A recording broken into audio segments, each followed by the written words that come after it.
आज सिर्फ युद्ध की बात सीमाओं तक सीमित नहीं रही।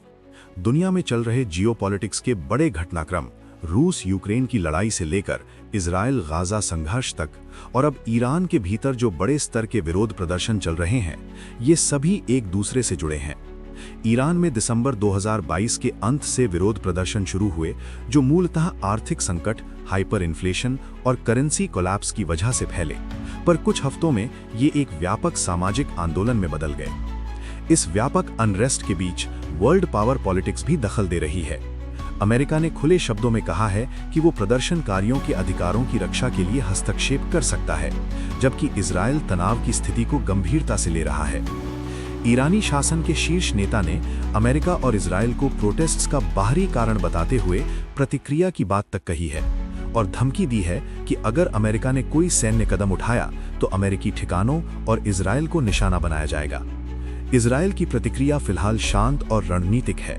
नेतन्याहू के निर्देशों के अनुसार इजराइल ने प्रत्यक्ष हस्तक्षेप से बचते हुए यूएस नेतृत्व पर भरोसा जताया है, ये मानते हुए कि अमेरिकन दबाव ही सबसे प्रभावी है। ये परिस्थिति एक महत्वपूर्ण इंसाइट देती है।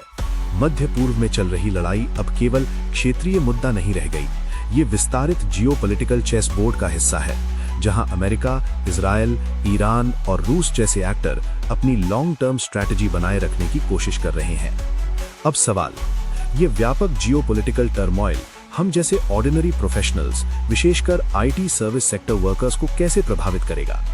पहले तो ये स्पष्ट होना चाहिए कि आज की ग्लोबल टेक्नोलॉजी इकोनॉमी केवल कोड, प्लेटफॉर्म्स और डिलीवरी सेंटर्स पर नहीं चलती। ये पॉलिटिकल स्टेबिलिटी, करेंसी फ्लोज और ग्लोबल ट्रेड कॉन्फिडेंस पर चलती है। जब ईरान जैसे देश में अनरेस्ट एस्केलेट होता है और उस पर अमेरिका और इजराइल का जियोपॉलिटिकल दबाव बनता है, तो एक चेन रिएक्शन स्टार्ट होता है।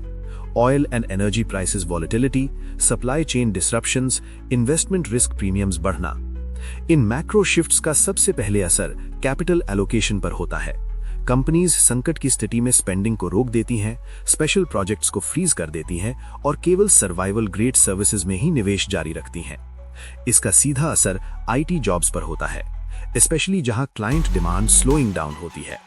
अगर ग्लोबल कॉन्फ्लिक्ट एस्केलेट होता है तो 3 मेजर ट्रेंड्स दिखाई देते हैं: कॉन्ट्रैक्ट फ्रीजेस और budget tightening, normal IT services के लिए न्यू हायरिंग स्लो पड़ती है, ऑटोमेशन और ऑप्टिमाइजेशन पुश, रूटीन कमोडिटाइज्ड वर्क पहले एलिमिनेट होता है, demand shift, cyber security, defence related analytics और रेजिलिएंट इंफ्रास्ट्रक्चर रोल्स में ग्रोथ होता है। इन शिफ्ट्स को केवल इकोनॉमिक डेटा से नहीं समझा जा सकता, क्योंकि इसका मूल कारण है पॉलिसी रिएक्शंस और जियोपॉलिटिकल रिस्क प्राइसिंग। अब सवाल ये है कि इस कॉन्टेक्स्ट में भारत को किस तरह की पॉलिसी रिस्पॉन्स बनानी चाहिए। पहला, भारत को इंटरनल इकोनॉमिक रेजिलियंस और टेक इकोसिस्टम कैपेबिलिटी को राज्य स्तर पर ट्रीट करना होगा, यानी केवल एक्सपोर्ट सेंट्रिक आईटी मॉडल से आगे बढ़कर domestic strategic tech demand creation की व्यवस्था करना होगी। गवर्नमेंट लेड डिजिटल ट्रांसफॉर्मेशन को फिर से एम्प्लॉयमेंट जनरेशन ओरिएंटेड डिजाइन करना होगा। दूसरा, इंडिया को अपनी वर्कफोर्स एक्सपोजर को डाइवर्सिफाई करना है। भीतर के अनस्टेबल रीजन्स के बजाय अफ्रीका, एशियान, लैटिन अमेरिका जैसे मार्केट्स पर फोकस करना है, ताकि जियोपॉलिटिकल रिस्क हेज हो सके। तीसरा, स्किल पॉलिसी को केवल स्किल्स तक सीमित नहीं रखना है। इनसाइट, डोमेन इंटेलिजेंस और ग्लोबल रिस्क अवेयरनेस को भी करिकुलम में शामिल करना चाहिए। चौथा, भारत को लेबर मार्केट सेफ्टी नेट्स तैयार करने होंगे, जैसे mid career reskilling subsidies, employment insurance modules और सेक्टर स्पेसिफिक रीट्रेनिंग प्रोग्राम्स। क्योंकि ग्लोबल कॉन्फ्लिक्ट इंड्यूस्ड डिसरप्शंस केवल लेऑफ्स तक सीमित नहीं रहते, वे इकोनॉमिक कॉन्फिडेंस और ह्यूमन कैपिटल एस्पिरेशन को भी प्रभावित करते हैं। अंततः भारत के लिए ये रणनीति परक रिस्पॉन्स ही उसके आईटी टैलेंट को न सिर्फ सुरक्षित रखेगी, बल्कि ग्लोबल अनसर्टेनिटी को लेवरेज करके न्यू अपॉर्चुनिटी कॉरिडोर्स भी खोलेगी।